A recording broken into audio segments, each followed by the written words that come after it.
Hello and welcome everyone to the weekly Delphian meeting. Thank you for tuning in. So today's agenda, we'll go through the market update. Earnings pretty much done.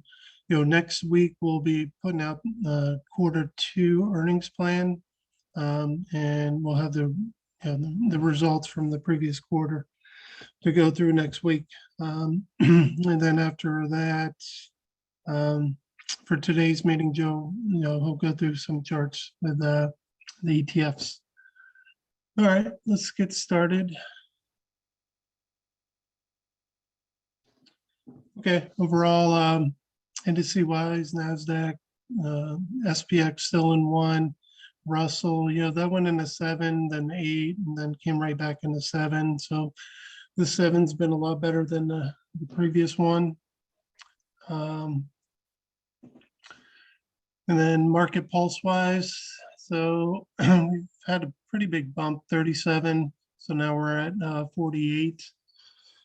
So that's a pretty big jump, and we had kind of talked last week about, if that ceiling gets resolved, we could see a little pop from that. So it looks like we did get that pop. So now, we'll have to see, level wise, where we're going to end up. So we'll walk through that. I don't think there's, just kind of, very, I mean, if you look at this, the sectors, it's just got like 8, 8, 8, 8, 1, 1, 1. So, still kind of all over the place. But let's take a look at the market pulse. So current percentage. So if we kind of zoom in, where were we last week? Right about here last week, 37% bullish. So now we're about 10% higher. We had said typically when we kind of, kind of hang down here, it's almost like it'll eventually have to come back up. I showed you there, a couple instances where, we had this kind of flatlining where it actually dropped lower, but I only found a couple of those. Like the last time was like 2016. So most of the time, we get these kind of, low end and then, pop back up. At this point, we're at 48, it'll probably cross, probably today, we're getting a lot of action from the Russell.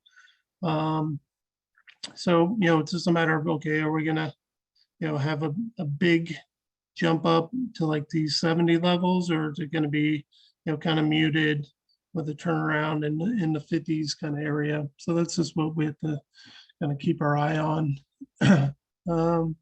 Nothing going on here in the lows, very quiet. So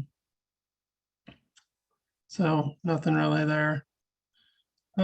This one down here, it's kind of hard to see. So it's getting close to crossing. So I think it did, crossed yesterday. So we're slightly above within number of stocks above their 200-day moving average. So obviously that could be a bullish sign. Last time, it didn't really last long. So, just keep your eye on that. Obviously, if we get some kind of big move, that's obviously going to be bullish. But as long as we're above here, we can be bullish. So we just have to guard against, getting overly bullish. We expected the debt ceiling deal to go through, get a little bump from that. So now we just have to just be a little careful right now on, these levels that will go through. Overall, let's look at the individual states. So we had a big drop in the 8s. So you can see, last week we're 46, so about 10% drop. So that pretty much the pie just went from 8 to 7. So, at this point, 5s are pretty much dead, not much movement. So, to get real bullish on this market, to see the breadth kind of expanding, we need to see some of these 7s start moving to 5s, and the 5s to 1s, obviously. But that's the big move from the previous week. These 8s just moving to 7s. So you know, we just want to we've gone through these kind of up and down cycles before, where we see the 7s, and if we see the 5s start picking up, then we can get real bullish. But we're just at the beginning stages, and we'll need to start seeing 5s, and we have to get over some not for SPX, but the Russell's coming up on 19, so that's going to be a big level we need to get over. So all right, overall SPX, pretty choppy. State 1, we're pretty much right at the time. So 42 days on a 43 average, pretty much, right around the average move. 5, we got over 2. Typically, the move goes like this. So this one just kind of went like this and then gets up. So this obviously is going to be heavy resistance. Target 343.40, call it.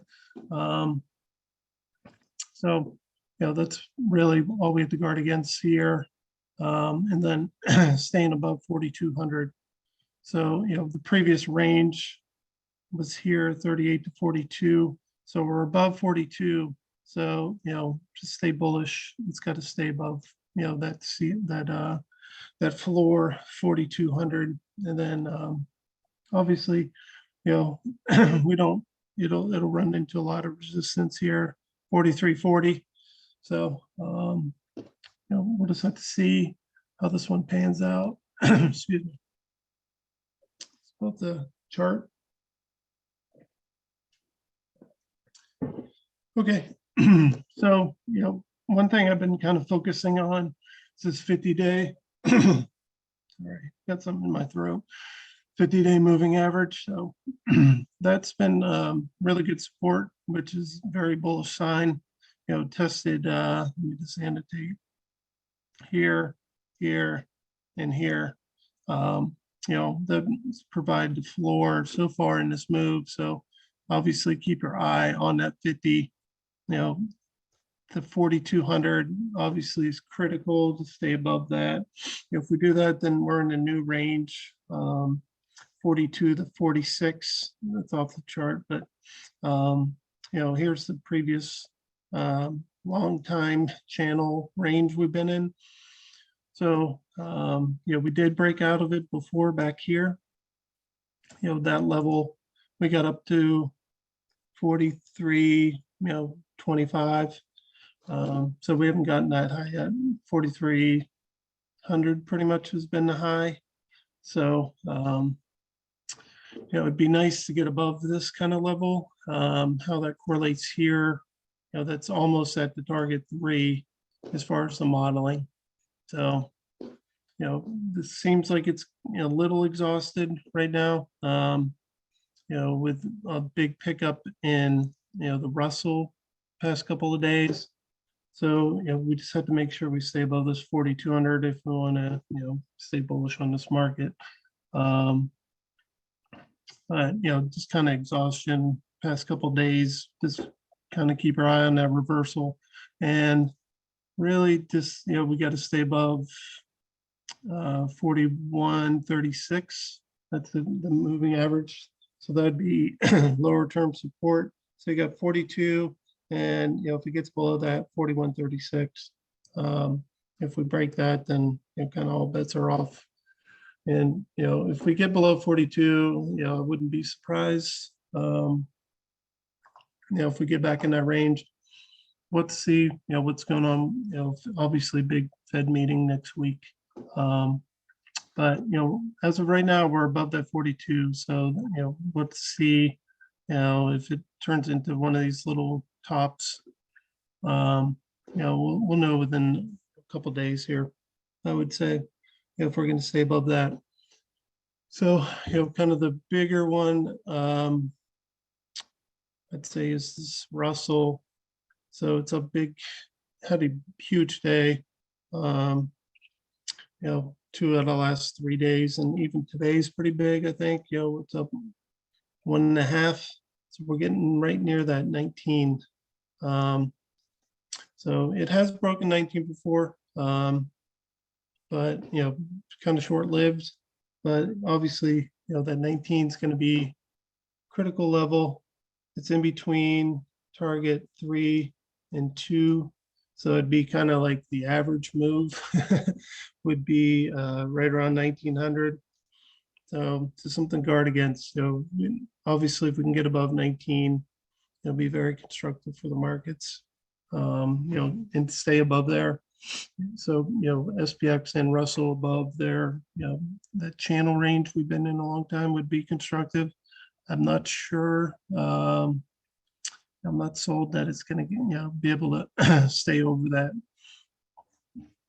So this is kind of my gut feeling, you know, but obviously to the upside 19, and then you kind of got your like downsides for SPX.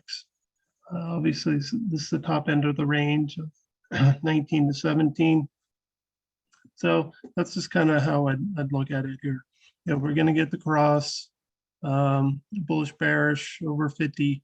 You know, we just, you know, we just want to be careful that it's not, you know, cross, you know, dies, you know, and then, you know, turns over. So that's what we have to just, you know, kind of be on guard here. You know, we're not getting like a full participation rally. It's kind of segmented. You know, SPX, NASDAQ roared. Then, you know, the Russells like picked up, you know, past few days, and these have pretty much died out. So it's not like a, you know, how we'd like, you know, all, you know, rising market lifts all boats or whatever. It's kind of segmented still, so disjointed, just like everything that's been going on for, you know, past a year and a half. Not a lot of unison. So I think that's it. As far as like the targets and all that. Fed meeting next week. So this has been kind of all over the place. You know, we got, you know, last week it was 70% here. I was looking at it like, you know, a day or two ago, and it was like 70, almost 80% for a hike. Now it's kind of switched back. So, you know, nothing certain here. You know, they say if it's like over 80, then, you know, it's pretty much locked in. So it's still kind of up in the air.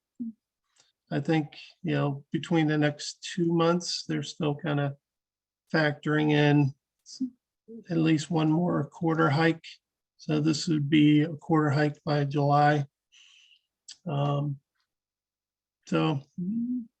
don't really have a gut feeling on this. You know, hasn't been that much data, you know, as far as, you know, you know, honestly, I still think, you know, they should have stopped a while ago. But, you know, I don't. Joe, do you have any feeling on this next week's meeting? Like, if they're going to hike or not, or? Josh, no, I don't have a strong feeling. I think they may pause, but we have inflation numbers, you know, next Tuesday and Wednesday, and Okay. you know, whether a short-term number, you know, could be the decision maker.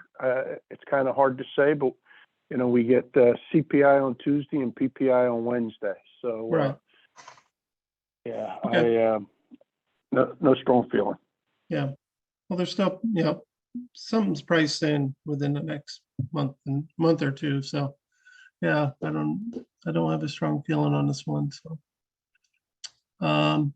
you know, this will resolve within the next week, I would guess. But we'll see. Balance sheet. You know, we're almost down to where, you know, we ran into problems the last time. So we're at, you know, 8385. So, you know, another 40 billion. And this is where, you know, we ran into that banking problem. You know, they're doing their, you know, I mean, after that injection, they brought it down pretty quick, quicker than they did here. So, we're still a ways off from, our kind of 7,500, which is when, they had to pivot last time, 15% from the top. So one thing, I did want to bring up this 10-year. This is kind of why I'm pretty guarded against like some big bullish move. The 10-year has been going pretty well here, up around 3.8. I don't think that's a net positive for the market. So just, we always like to watch this, but obviously this has still been very volatile. That 3.5 level is kind of where, I'd say it's generally drawn to, but, if we get some kind of big bump, obviously it's going to be a bearish overall for the market. So I'd obviously keep your eye on that. And I think that was, Hey, Josh, yep. while you're rolling into the next little segment there, about I wanted to ask you a question on your money flow chart that, the Fed has been letting their balance sheet roll off, which is like showing the downside curve there. But I've been reading for the last few weeks now about the Treasury, now that the debt ceiling is passed, that they are going to sell a whole bunch of new treasuries. I'm not sure what term, 10 years or 2 years or 2 days. Introduced some new stuff lately too. If they do start selling a lot of treasuries, what do you think that's going to do to this very curve here? I don't know. I'm Well, yeah, I don't think, they're not buying, right? they're selling. Yeah, no, I'm saying the Fed, obviously the Treasury is selling. Yeah, but I think a lot of this is, stuff they bought from, the Treasury that they're letting run off. I'm sure they have other stuff in there too, like mortgage back and all that stuff. But, I just think right now they're not, the Fed isn't buying, a lot of those treasuries. I think I understand. It was more of a general liquidity kind of, generic liquidity kind of a question, rather than two entities, Fed versus Treasury. right. Well, in They interact. general, I would think it would drive the rate up, if there's, and it's probably not enough buyers for all this stuff coming out, I don't know. I would think the rates would, that would be a net. Net zero. Okay. All right. Thanks. Yeah. Yeah. I don't think it'd be a huge impact, but I haven't seen too much on that as far as articles and stuff, just from you guys. So I guess I'm not on the mainstream media, thing. Or maybe I'm off the mainstream. No, I'm definitely off mainstream, but I think this is the only mainstream I see, and I don't really read much of it. But yeah, so obviously this 10-year, the higher that goes, I think it's a negative overall for markets. So we always talk about people are going to try and find the highest yield for the least risk. So treasuries are higher and higher, more money will be going to money markets, to treasuries, so that type of stuff. So okay, I think you guys got the gist of overall market feeling. I got this cool chart. We've been talking a lot about commercial real estate and issues with that. As far as rates, and just wanted to show this. This is empty buildings. So office vacancy rates, this is some of the major cities. San Francisco's crazy. This is like the percentage, so like 10%, unoccupied up to 2030. And then so this little dotted line is the start of pandemic. So you can see, like Atlanta, like a lot of these, especially like San Fran, Seattle, pretty much almost straight up. But there's a lot of office vacancies which is overall net negative, for commercial real estate, which we figure it's going to start running into a lot more problems. Seen a few articles about, San Francisco properties in trouble, at least 2 of them. So just wanted to bring this up. Thought it was very interesting. They don't have any Florida cities here, which I wish they would have, but it'd be interesting to see like Miami or something. But this is what they gave us. So okay, I think that was it. Let's open it up to questions, comments on the market overall. One One last thing I look noticed you didn't that I mention. saw was that the VIX is now down to like 14. I think it's like, I don't know how many years low that is, but it's pretty remarkably low. And so that's definitely a positive for the market. I mean, if they're saying, we're back to like low risk levels, because remember, like we were tracking that for a while. It didn't really drop below 20 for a long time. And then we had a little, post-pandemic that, I think if there's 15, a pause 14. next week, though, there, look out above is the way I'm feeling, especially the Russell that it was the last 2 or 3 days, like you just showed, was surprised the heck out of me being up more than the NASDAQ and the SPX.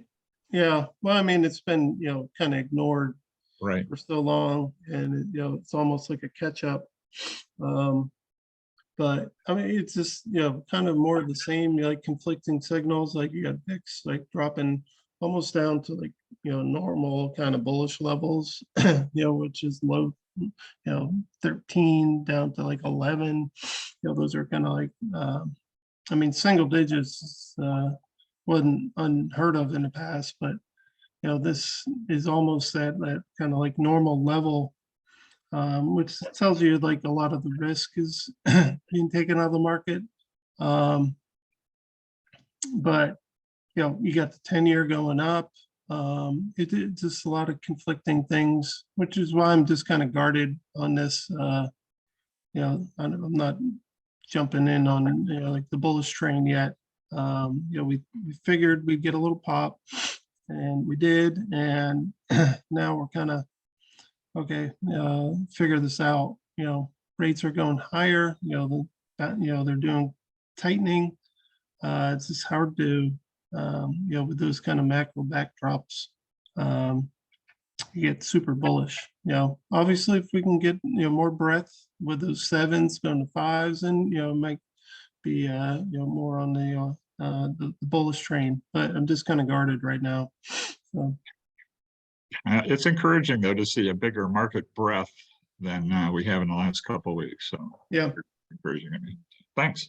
Yeah, thanks, Dave. Sudhir, did you have some? Yeah, I don't know if you mentioned it because I was away from the computer a little bit, but DIA also moved to state 1. It's not on your dashboard, but yesterday it moved to state 1. Yeah, I don't really track the TIA, but I know everyone, they talk about it, but I don't really track it. It's like 30 stocks, so yeah.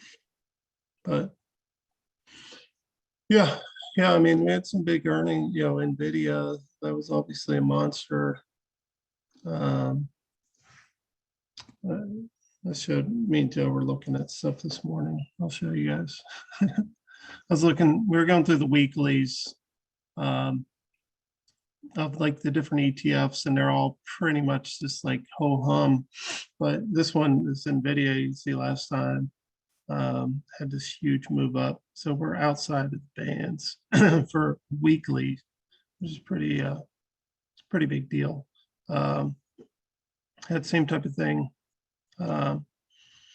Just thought it was interesting. We had this huge move up, kind of dies, and that was pretty much the market top. But I'll keep my eye on it. But we were looking at a lot of these like just like super boring. They're all like kind of right in the middle bands, and like except for maybe like the technology was a little higher, but everything else is just pretty much ho-hum. So, Apple up, would you? hmm? Would you put Apple up? Oh yeah.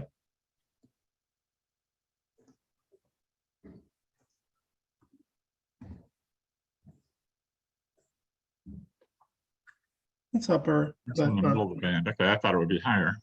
Okay. no, it's like Meta was Facebook. It's right at the top, you know, and Nvidia, other kind of momentum ones. Nothing else really. I didn't look up Amazon. Yeah. So it's Nvidia and Facebook. But yeah, these are kind of cool charts, you know. Overall, see these you know, volatility bands. So okay, yeah, thanks, Adir. Dave. Anyone else?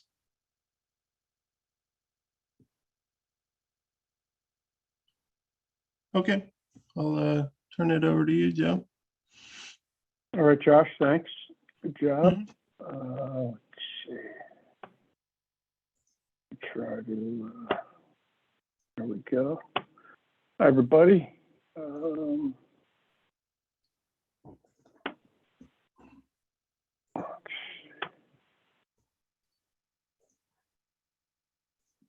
So let's see, a couple things. Just as far as the numbers, you know, last week, and you know, I think Josh puts it very well. You know, maybe urging some caution here. Obviously, we've had improved breadth in the short term. There were a lot of headlines. You know, as Josh said, it's more of a catch up maybe than the start of something new. I'm still of the opinion that, you know, and I thought last week we'd be getting a pullback, and you know, the market went the other way. We had, you know, the jobs number that came out was a heck of a lot stronger, as we all know, 339 versus whatever it was, 190. One thing that I kept waiting for, and I had to go find, I was telling Josh, I never have CNBC on. I happened to be at home last Friday morning when that number came out. You know, the number comes out, and I'm always looking for the revisions. And the revisions over the last number of months had been down significantly, you know, with those job reports. I think going back to January, there were significant downward revisions. Anyway, I never did hear it on TV, but tracked it down, and the revisions for the prior 2 months were actually up, not down. I think a total of 93,000. So you got the 339, and then you add almost another 100K on top of that. You know, that labor market is still talking to us, and I got to believe, you know, that continues to make the Fed pretty nervous. You know, we talked about, I think it was Dan, you know, talking about, and you know, basically I conveyed this idea of sell on the news of the debt ceiling. Well, that, you know, we got the Friday employment number. The debt ceiling actually signature happened last weekend. We got short-term highs, you know, in the market on Monday, maybe with the exception of the Russell. And so we're kind of, you know, we're still, you know, below Monday's high. So we'll see what happens. As I mentioned, you know, we got inflation numbers next week, Tuesday and Wednesday. We do have wholesale inventories tomorrow. I mean, we don't hear a whole lot about that. I mean, every time I go to the store, I'm blown away at how crowded stores are. I mean, this whole idea of recession, if it's coming, I don't see any hint of it in any of the stores I go to. It's to me still people getting out of COVID and getting out. So, you know, we'll see. You know, as far as the dashboard, you know, those eights, you know, on the bond side, everything's at 8 now. You know, to me is, you know, fairly ominous. You know, something else we got, the dollar, and the dollar has been moving a lot, but the dollar did just in the last 2 days, I think, go into state one. Sadir, like Josh, I haven't really been paying attention to the Dow, but thanks for mentioning that rolled into a state one. You know, in terms of our ETFs, you know, with the bump in the market, we did get, you know, a slight improvement. I think last week we had 3 bullish, ETFs, 8 bearish. This week we're into 5 bullish. And, 2, both the XLI and the XLY. So the industrials and the consumer discretionaries went into state 1. So, here's the dollar real quick. Again, it's, and, we're checking to see that data from a couple of days ago looks like it's incorrect. So whether that was an impetus in this thing going into state 1, basically we've been in a mildly bullish trend, in the dollar for a better part of a month and a half. In terms of the ETFs, the industrials and the industrials, it's basically a pretty even weighted ETF. You got Raytheon, Honeywell, UPS, Union Pacific, Caterpillar, Boeing, General Electric, Lockheed, Deere, all between 3 and 5%. So, some great companies. This thing just has rolled into state 1. The average is north of a month, and, in 64 occurrences, the average move has been 5%. So I think certainly this bears watching. And you can see, as Josh, accurately put, so many of the charts we were looking at, just sideways noise. It'll be interesting to see if, this one has any legs going forward. So that's the industrials. The XLY, the consumer discretionary, been in 1 for just a couple days, but again, you get a long term. You got 45 days on average, 7% move, 52 occurrences. So I think another one really, to see if the market's going to have legs here. I would assume leadership's going to come out of these 2. And looking into the components of the consumer discretionary, I may mention it before, but I had forgotten. I mean, Amazon is just a beast, comprising 26% of this index.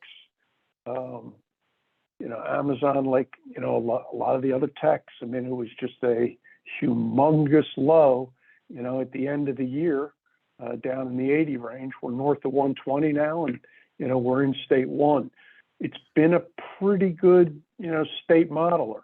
So, at a minimum, it's worth watching. I mean, the thing that jumps out at me about Amazon with 51 occurrences, the average move in 1 is 20%. So obviously, if this is going to be a good signal, the market's going to get legs, and away we go. But I think this SLY is one certainly now to keep an eye on. In terms of the component structure, Tesla is another one that is just a monster in this thing at 17%. And so, whether Tesla has any legs, hard to say, but, in state 5 at this point. So not a state 1. That's where Amazon really jumped out at me, because it just rolled into state 1. The other kind of big component, and I haven't looked at this stock in a long time, back in the early 90s, I was specialist on the floor of the Philex in Home Depot when it was a 60, PE stock, and just one of the best option stocks on the planet back at the time. Hadn't looked at this chart in quite a while, and the fact that it's almost 9% of the XLY, I figured I'd take a peek at it, and not much of interest in this chart right here, but in terms of state modeling, it's just rolled into a 7 after being a sideways 8 and kind of just sideways. But aside from those 3, Amazon at 26%, Tesla at 17%, Home Depot at 8%, everything is south of basically 4%. You get into the McDonald's, Nike's, Lowe's, Starbucks, TJX, stuff like that. But Amazon, I think is really one to watch here, given the fact that it just rolled into a state 1. So let's see what. The only thing in terms of the potential for a pullback here, and Josh talked about this both in I think SPX and NASDAQ. We're at average days. We're basically at the average move. We're up into the targets. basically the high was Monday after signing of the debt ceiling, at least short-term high. So, and the other thing, I talked about the last couple of weeks, the retracements, going back to the January 22 highs to the low in October, basically we got within 10 points. As Josh pointed out, the recent high has been 42.99. The 5-ish retracements 10 points away at 43.10. So in essence, we've gotten to that 5-ish retracement in the SPX. See what happens. And then in terms of NDX, we far exceeded the retracements, whether driven by NVIDIA and some of the others. But also from a time perspective, we're 9 days beyond the average days. We're darn near double the amount of move in NDX that you get, in a state one. A couple of the reasons why I think, we're due for a pause here. Whether, target 3, I would guess target 3 there at 13,839, would be first line of resistance, or excuse me, support, if we get, a pullback, in the markets here. So they were, my thoughts, NVIDIA, as Josh pointed out, just, into the stratosphere. So it's a heck of a state one back there in February. So nothing more from me. Happy to take any comments, questions. If not, Josh, we'll go back to you. Say, Joe, this is Dave. Hey, Dave. Just to make some comments here, but relative to the defense contractor kind of scenario that you were discussing a few seconds ago, back in I worked for General Dynamics for decades and decades, and one thing I can tell you about the major defense contractors, it's not necessarily where the major indices are going that they fall. It's where the defense budget goes is where is the bread and butter for the big guys, Lockheed, General Dynamics, and those companies. So it was with a long sustainable war, I would not be surprised to, in the Ukraine, to see those kind of continue to do pretty well. And this is before I started trading and investing in stocks and options. So I was just watching because I had, stock in General Dynamics because that's what we got as part of our compensation package or options to it or able to trade it. But that was interesting. It's watch the defense budget if you invest in any of those type of companies, because that's a major factor.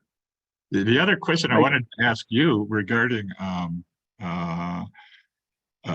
one of our favorite trades for earnings is the bullish runners. And I've been thinking about this question for the last week or so. If there's a pause next week in the Fed raising rates, and so finally all the people that are saying, well, the Fed's done, one and done for the last 3 times now will be right if that happens. And if that happens, then I see a lot of sentiment like, well, what's the major issue ahead of us now? If the Fed's going to stop, like I said, look out above, we might have a mouth up. But well, do you think the stocks that are in the bullish runner category might be the better ones if there is a pause in the Fed rate hike? I mean, it's just an open question. I mean, we'll see and watch what happens, but I'm curious to see what you might think about that.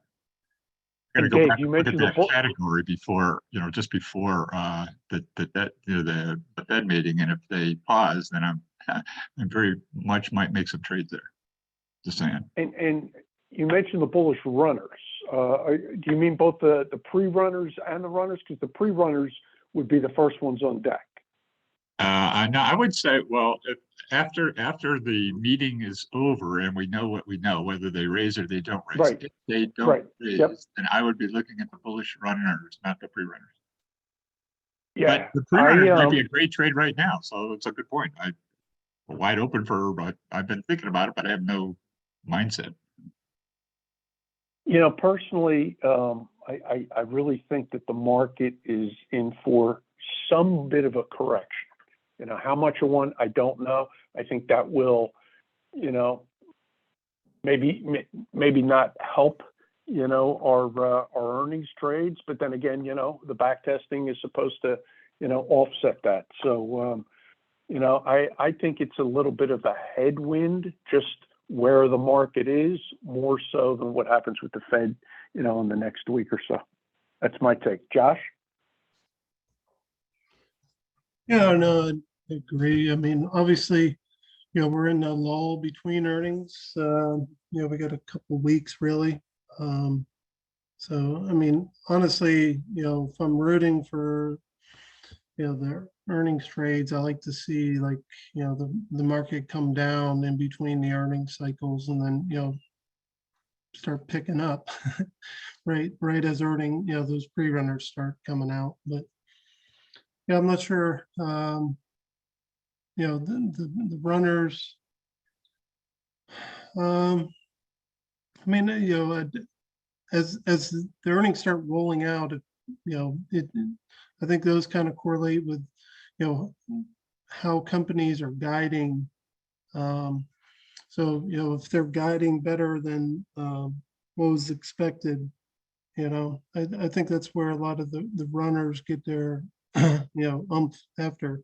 So, I think after, a few earnings reports, based off the industry, how those reports came, you can kind of garner how the runners should go.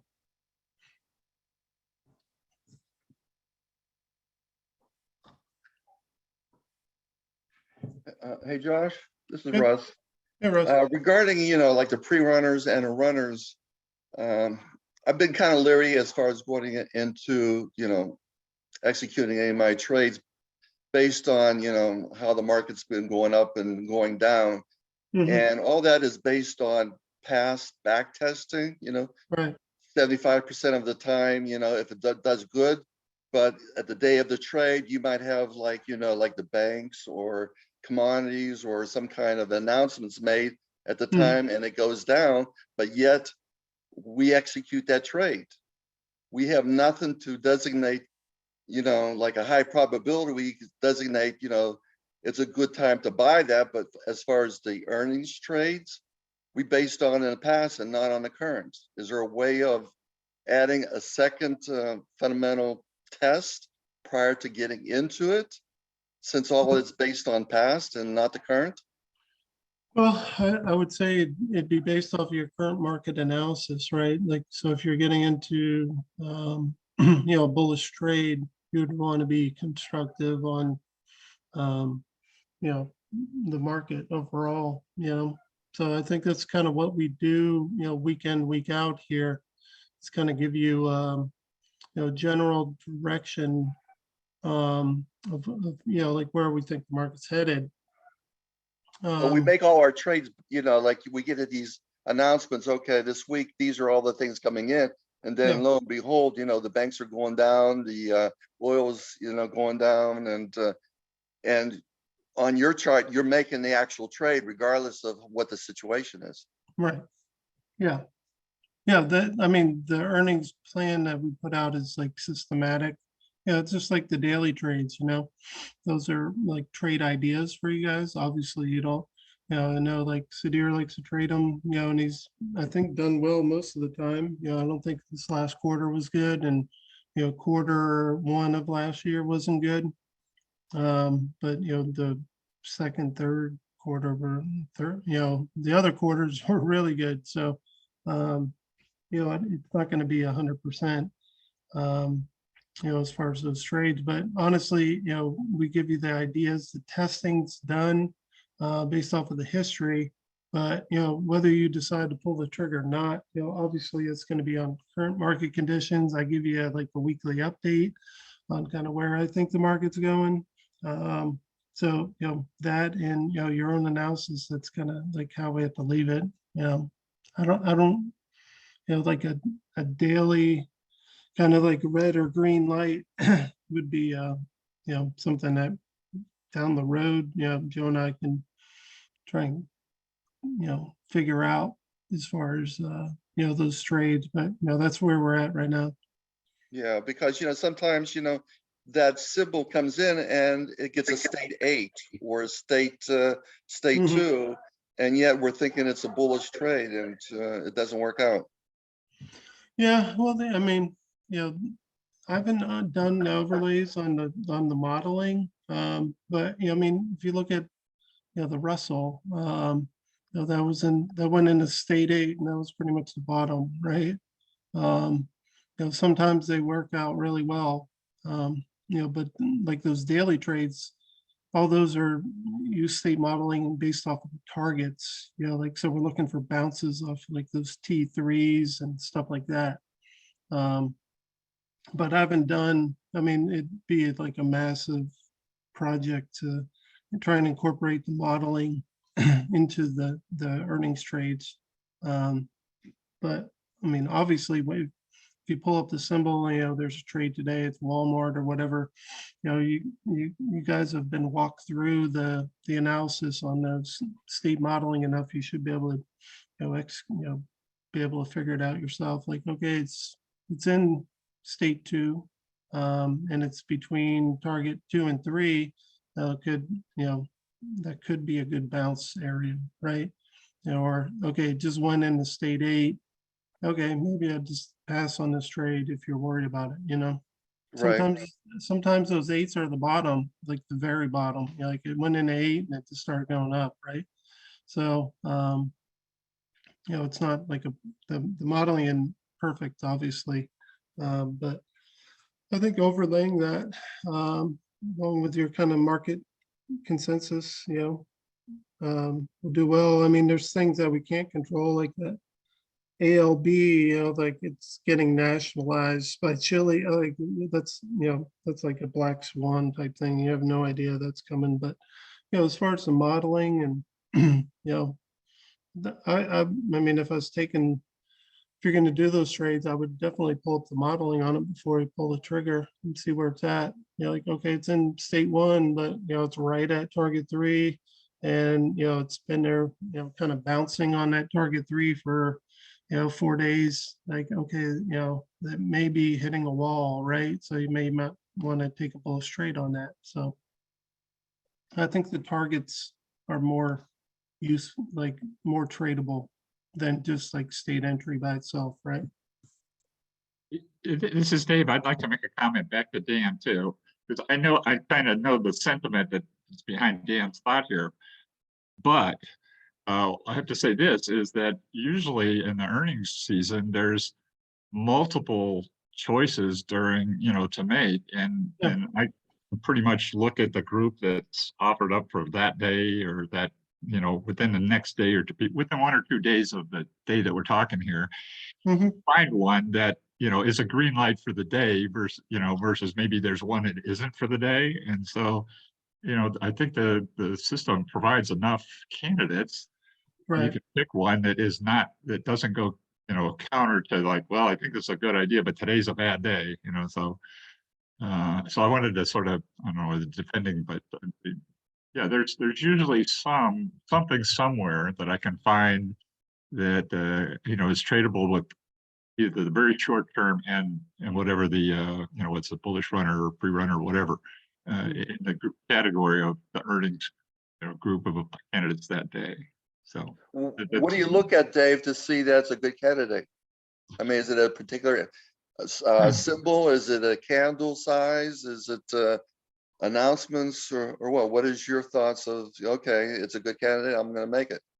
Okay, well, it's a very subjective answer. So, what I think might be different than what everybody else thinks. But like I've said before, sometimes I use the news, the just previous news where the very near-term news is liable to take any of the candidates that come up in the runners version or pre-runners version or whatever or the earnings situation is showing. So it's hard to say, Dan. There's nothing in particular other than I would say sort of a newsy, what's news done lately or what's it liable to do in the next 2 weeks ahead, because that's what will affect the pre-runners kind of category, right? So I'm sorry, I can't give you a better answer than that. But it's very subjective, but and I usually pick out of the group one of the stocks that I typically watch. There's usually some that come up. One that I keep my eye on a lot turns up in pretty much all the groups that Delphian knows. So that gives me a little bit better feeling too, if I know that particular stock's characteristics, over time, because I've watched them a lot. But I'm focused in fewer areas than probably most people, like in the tech and the semiconductor industry and those. So I feel like I have more confidence in how I think those are going to react. But sorry, I can't give you a better answer other than like whatever I think the news is going to impact the earnings in the next week. But hey, I can always find something in the group that I think is a good idea to look at. Okay. Delphian for providing all the candidates. And just a reminder, with regards to the size of the universe and the size of our potential name list for trades. I mean, it's close to 6,000 optionable products that are in the marketplace now. Our list for potential trades is a small fraction of that based on liquidity.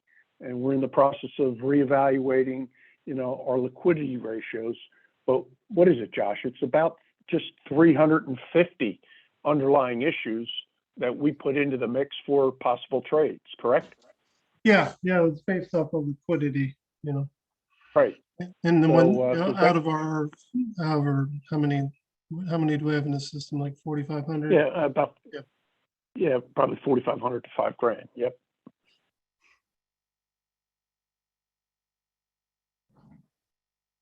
Okay.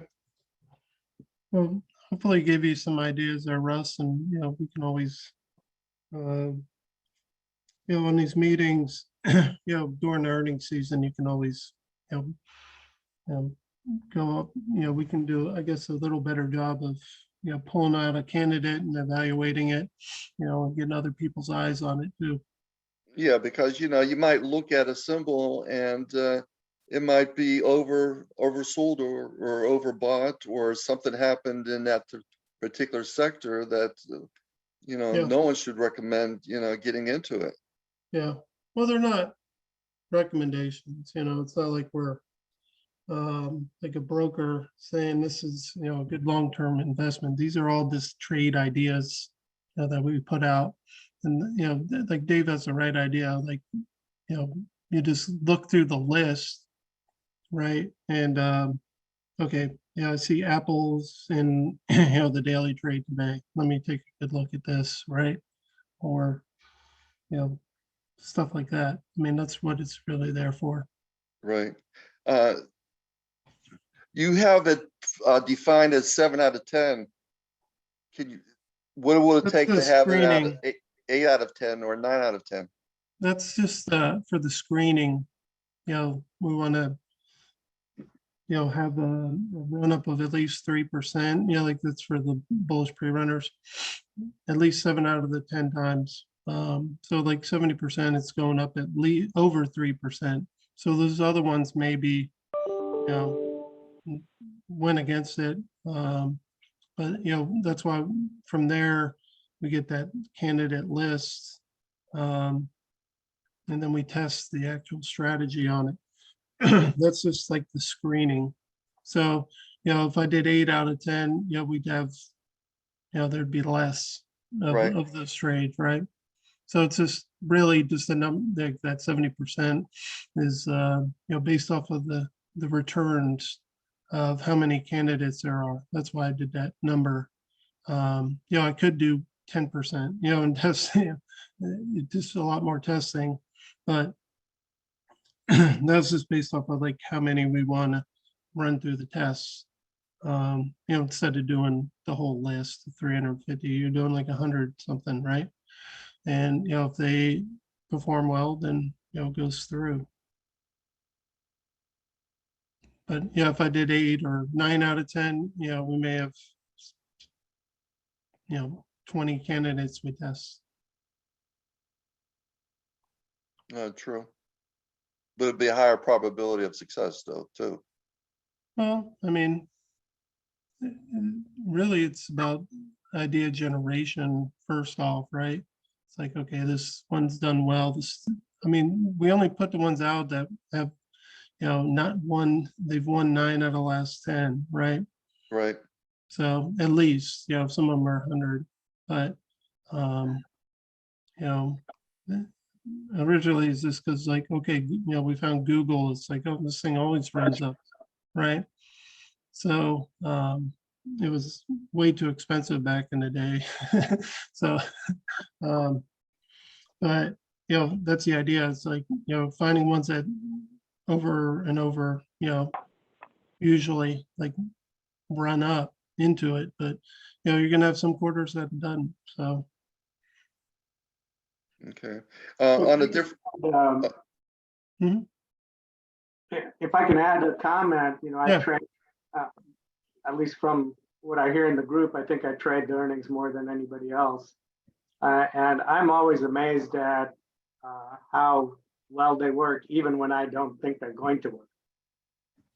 They just, we didn't have a great quarter this last quarter. And like Josh said, only other quarter where it didn't make money was first quarter of last year. So generally, I just trade them, the way they're recommended, and they make money. And the other thing is the unique thing about the earnings. Well, 2 other points. One is, some are in the back test work 90% of the time, others worked 100% of the time, right? I do not see I don't see the 90% historical winners less likely to win than the 100%. There's no, what's going to happen this quarter, even though it was 100% of the past, may not happen. You follow what I'm saying? Does that make sense? Yeah. So it's not that predictive. In general, they work as is in each quarter, and make money. And I'm surprised, regardless of what I think the market's going to do, they just work out. I don't know why. The other thing is that is unique to the earnings, which I like, which you guys put in, is the time stop. In the pre-runners, you have a time stop right before earnings, and the runners, max is 20 days or something like that. Mm-hmm. I've started incorporating that into the studies. Mm-hmm. There's too many studies for anyone to do all of them. Right. Daily recommendations. But the ones I do take, I put in my calendar a 20-day time stop. I mean, if it doesn't, because usually the studies are recommended, they're out at 60 to 90 days in terms of that. Right. So I use the time stop from the earnings plan in the studies. I just put a time stop on my calendar at 20 trading days. And if that, it's usually a bull put spread. If it hasn't become profitable, I just cancel it, because there's so many studies that there's no need to hang on to one single trade. Yeah. Well, obviously, if you're at like a huge loss, you might as well just hold it and see if, So what I do is I have a price alert at the short strike. I go a little bit further out of the money than is recommended on the studies. It's not right at the money. I try and go a couple strikes out of the money. So I usually have a price alert at the short strike and a time stop. So if it hits either one, I just get out of the trade. Okay. Good discipline. Yeah. And it works. It works for me. And like I said, there's no need to hang on to one single trade, because there's so many trades. And I got the idea from the earnings plan. I said, well, this is a good idea. Why not just put it in all of the trades, right? I always have a price alert and a calendar time stop. I like it. good ideas. Hopefully that helps for us. I kind of have to see it. I kind of understand it, but you know, see it on paper. All right. Okay. We have, I guess we're at our hour here. Anyone else before we close up? Great questions and discussion. Oh, one other question, Josh. Mhm. We've been Yeah. hearing a lot about AI and everything else with all these industries going into it. Yeah. What is Delphian's thought as far as going with AI other than the state modeling? I mean,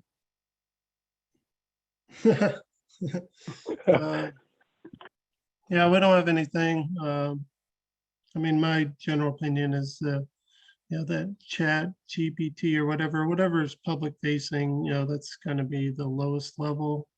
I'm sure there's stuff behind the scenes that companies have that's way further advanced than, you know, what they put out for the public, but we don't have any AI type stuff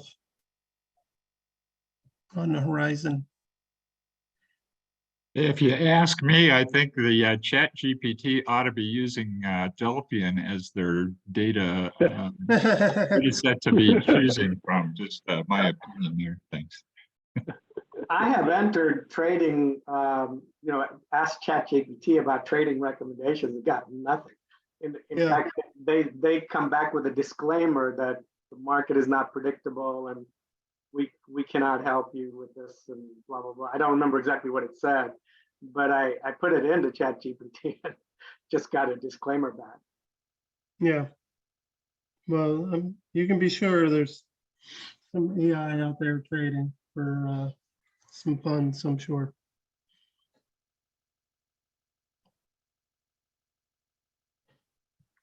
Okay. All right. Well, thank you guys. We'll close it up and do it again next week. Thank you. you're welcome. Have a good week.